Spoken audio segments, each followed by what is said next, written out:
مولا علی علیہ السلام کے دشمنوں نے کچھ قرآن بلند کر دیا تھا نیزوں پر, اللہ اکبر کہہ رہے تھے. مجھے بتائیے وہ جو اللہ اکبر کہہ رہے ہیں وہ حق ہے یا وہ فتنہ ہے؟ خالی اپیرنٹ پہ نہیں جائیں, ظاہر پہ نہیں جائیں. آپ کو بابصیرت ہونا چاہیے, آپ کو اندر تک دیکھنا کہ اس کا ظاہر ہے تو باطن کیا ہے پھر اس کا. ہاں, اللہ سے کرے دور تو تعلیم پہ فتنہ, ناحق کے لوٹے تو شمشیر پہ فتنہ, شمشیر تو کیا نعرہ تکبیر پہ فتنہ. میں ایک جملہ کہنے لگا ہوں, علی کے دشمن کی زبان پر اگر پولیٹیکلی نعرہ تکبیر بھی آ رہا ہے تو وہ فتنہ ہے, اور علی ابن ابی طالب کے دست مبارک میں اگر ذوالفقار بھی ہے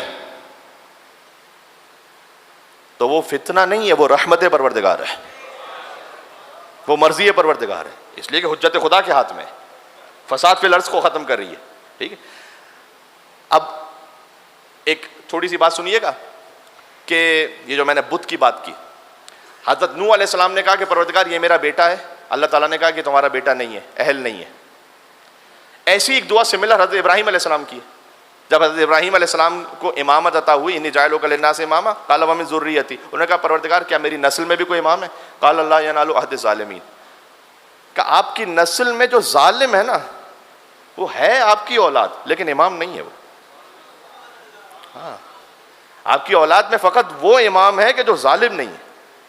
ظالم کا مطلب خالی چاقو مار دینے والا نہیں. یہاں پر ان الشرک لظلم عظیم, اللہ تعالیٰ نے قرآن میں کہا شرک سب سے بڑا ظلم ہے, اور جو ظالم ہے وہ امام نہیں ہو سکتا. اس کا مطلب کوئی کبھی کسی زمانے میں مشرک رہا ہو, وہ بعد میں اسلام قبول کر کے رضی اللہ تعالی عنہ تو ہو سکتے ہیں, امام نہیں ہو سکتے. ہاں, امام نہیں. امامت کے لیے ایک الگ کوالٹی چاہیے, اس کے لیے ایک الگ فضیلت چاہیے. حضرت ابراہیم علیہ السلام نے ایک اور دعا کی تھی, سورہ ابراہیم کی آیت نمبر 35, نوٹ کیجئے گا, جا کے دیکھیے گا. کہتے ہیں پروردگار اس مکہ کو شہر امن بنا دے. اللہ تعالیٰ نے دعا قبول کی, والتین والزیتون وطور سین وہذا البلد الامین, مکہ کو کا شہر امن. اور ایک اور دعا کی, وجنبنی وبنی ان نعبد الاصنام, اور مجھے بچا لے اور میرے بچوں کو, بیٹوں کو, اولادوں کو بچا لے, ان نعبد الاصنام, کہ ہم بت پرستی نہ کریں. سوال, ابراہیم علیہ السلام کی دعا اللہ نے قبول کی ہے یا نہیں کی؟ کی ہے. تو جا کر دیکھیے گا, اولاد ابراہیم, پورا عرب تو اپنے آپ کو اولاد ابراہیم کہتا تھا, اور پورا عرب بت پرستی میں مبتلا تھا. تو حضرت ابراہیم علیہ السلام کہتے ہیں پروردگار میرے بچوں میں بت پرستی نہ آئے. تو پورا عرب کیسے بت پرستی کر رہا ہے؟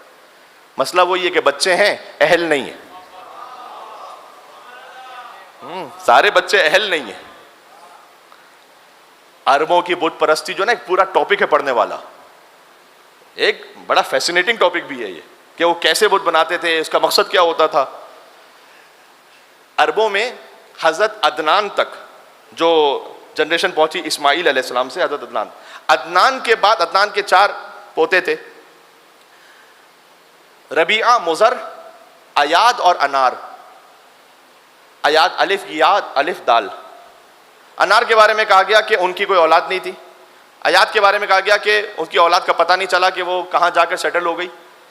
جتنے حجاز میں, جو اس کو آج ہم سعودی عرب کہتے ہیں, وہاں پر جو کوئی تھا وہ یا ربیعہ کی اولاد میں سے تھا یا مضر کی اولاد میں سے تھا.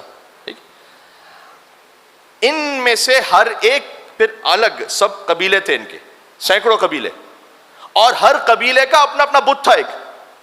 اچھا, سب سے پہلے عامر بن لحی بن حارثہ, اس نے سب سے بڑا بت حبل بنایا, اور حبل بنا کے رکھا اس نے, اور کہتا تھا اعلیٰ حبل, بلندی و حبل کے لیے.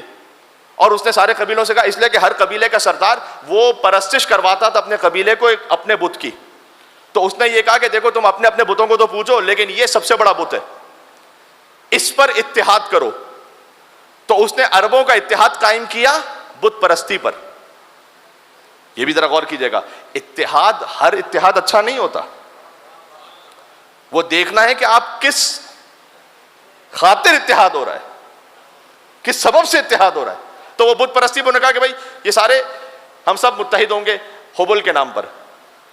پھر اس کے بعد انہوں نے اسی نے ایک نائلہ بت بنایا, نائلہ دیوی تھی, فیمیل بت، وہ زمزم کے پاس نے رکھا، جوان عورت کی صورت میں، ایک اصاف تھا، پھر یعوق شیر کی طرح تھا، یغوث گھوڑے کی طرح تھا، ود ایک جوان کی طرح تھا، پھر نصر ایک اور دیوی تھی.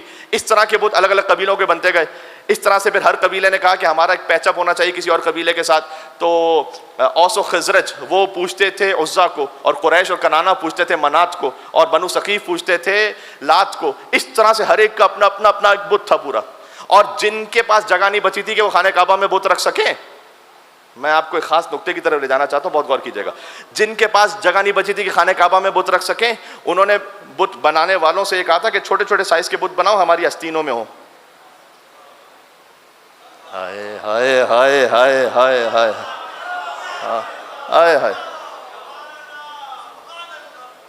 ہماری آستینوں میں ہو، تو تاکہ بس ہم اسے جلدی سے نکال کر. اقبال نے ویسے ہی تھوڑی کہا تھا اگرچہ بت ہیں جماعت کی آستینوں میں، مجھے ہے حکم ازاں لا الہ الا اللہ. یہ دور اپنے ابراہیم کی تلاش میں ہے، صنم کدا ہے جہاں لا الہ الا اللہ. تو جیسے ابراہیم بت شکن ہے نا، ویسے حسین ابن علی السلام علیہ کیا وارث ابراہیم خلیل اللہ. ابراہیم نے ظاہری بتوں کو توڑا ہے، اور حسین نے چھپے ہوئے بتوں کو، جو باطنی بت ہے نا اندر، اسے توڑا ہے حسین ابن علی نے. حسین باطنی بتوں کا بت شکن ہے. اسی خاطر ہے کہ وہ جو بت پرستش کرتے تھے ان کے لیے بھی تھا زمانہ جاہلیت. اور اگر کوئی حسین کو نہ مانے، حضور نے فرمایا من مات ولم یعرف امام زمانی مات میتۃ جاہلیہ، جو مر جائے اپنے زمانے کے امام کو نہ پہچانے وہ جاہلیت کی موت مرتا ہے. وہ کیوں ہے؟ اس لیے کہ حسین جاہلیت سے نکال کر علم کی طرف لانے والے لوگوں کو. ہاں سبحان اللہ. مجھے علامہ رشید ترابی صاحب کا اسی بحر پر شاید یہی وجہ تھی کہ اقبال نے جو ایک شاید ادھوری بات لکھی تھی، اگرچہ بت ہے جماعت کی آستینوں میں، مجھے حکم ازاں لا الہ الا اللہ، تو اس کو کمپلیٹ کیا علامہ رشید ترابی صاحب نے کہ رشید امام زمانہ کی معرفت کے بغیر، رشید امام زمانہ کی معرفت کے بغیر فقط ہے وہم و گماں لا الہ الا اللہ.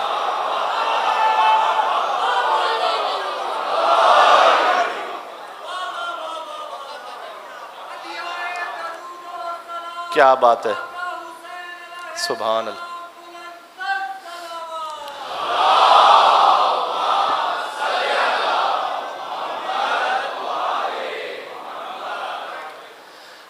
اگرچہ بت ہے جماعت کی آستینوں میں، مجھے ہے وہم و گماں، فقط ہے وہم و گماں لا الہ الا اللہ. حضرت علامہ رشید ترابی صاحب کی روح کو ایصال ثواب کرتے ہوئے وہ کہتے ہیں کہ محمد و علی و فاطمہ حسین و حسن، محمد و علی و فاطمہ حسین و حسن، کدھر ہے کہکشاں لا الہ الا اللہ. اور خدا کی راہ میں کٹتی ہے یوں شب ہجرت، نفس نفس پہ جنا لا الہ الا اللہ. علی ایک ایک سانس میں جنت خرید رہے تھے. سبحان اللہ. حسین ابن علی. اچھا اب یہ جو سارے بت ہیں، مجھے ایمان سے بتائیے گا، آپ کو ہر قبیلے کا بت ملے گا اس کے نام کے ساتھ، اس کی شکل کے ساتھ. میں ممبر پر آنا چھوڑ دوں گا اگر کوئی میرا مسلمان بھائی یہ بتلا دے کہ ابو طالب کے یہاں پر کون سا بت تھا.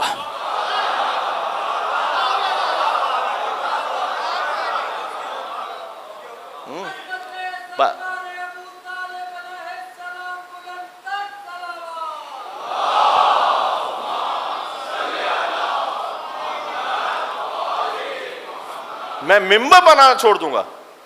مجھے بتلائیے کہ اگر ابو طالب علیہ السلام کے خانوادے میں کوئی بت تھا، اگر نہیں تھا تو مانو کہ جب پورا عرب بت پرست تھا، وہاں فقط علی کا باپ وہ تھا کہ جو موحد بھی تھا، اس لیے کہ بت شکن کا باپ تھا.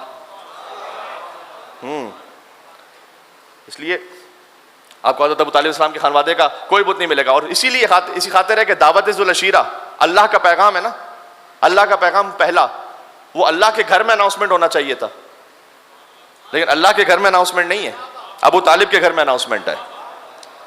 اس لیے کہ رحمان کے گھر بت تھے، عمران کے گھر بت نہیں تھے.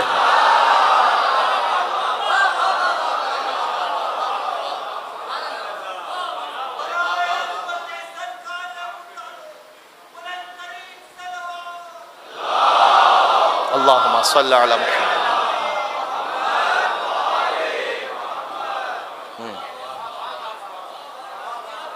اللہ کیا کسی بت پرست نعوذ باللہ اسے اپنا رسول دے گا پالنے کے لیے؟ تو اس لیے رحمان کے گھر بت تھے، عمران کے گھر بت نہیں تھے. اور جب حضرت ابو طالب نے پالا تو اللہ سبحانہ و تعالیٰ نے احسان بھی ادا کیا. هل جزاء الاحسان الا الاحسان. عمران نے تھا احمد مختار کو پالا، عمران نے تھا احمد مختار کو پالا، سرکار نے پھر حیدر کرار کو پالا. کرار نے حسنین سے شاہکار کو پالا، ہر دور کے سردار نے سردار کو پالا. ایک پردہ توحید میں خود ڈھال رہا ہے اور مہدی کو حجابوں میں خدا پال رہا ہے. جی اس لیے تو یہ پیور وہ سلسلہ ہے. السلام علیکم یا اہل بیت النبوہ، یہ جہاں کبھی بھی بت پرستی نہیں رہی. اس لیے اس پیور راستے سے جانا ضروری ہے اللہ سبحانہ و تعالیٰ کے پاس. آخری اس میں جملہ کہہ رہا ہوں، پھر میں منزل مصائب پر آ رہا ہوں. کل یہیں سے بات شروع کریں گے. جانتے ہیں صحیح راستے سے اللہ کے پاس جانا کیوں ضروری ہے؟ ایک ترک کہاوت ہے، ٹرکش، کہ اگر آپ لومڑی سے دین سیکھیں گے نا تو ایک دن یقین کرنے لگیں گے کہ مرغیاں چرانا بھی ایک عبادت ہے. اب اس کی تشریح مجھ سے تو نہیں پوچھیے گا یہاں پر. اب جو لومڑی سے دین سیکھے گا وہ ایک دن یقین کرے گا کہ مرغی چرانا بھی ایک عبادت ہے. راستہ پیور ہونا چاہیے. جی اس لیے ہے کہ یہ جو مجھے مولا مان رہا ہے وہ مانے اسے. راستہ پیور رکھیں اپنا.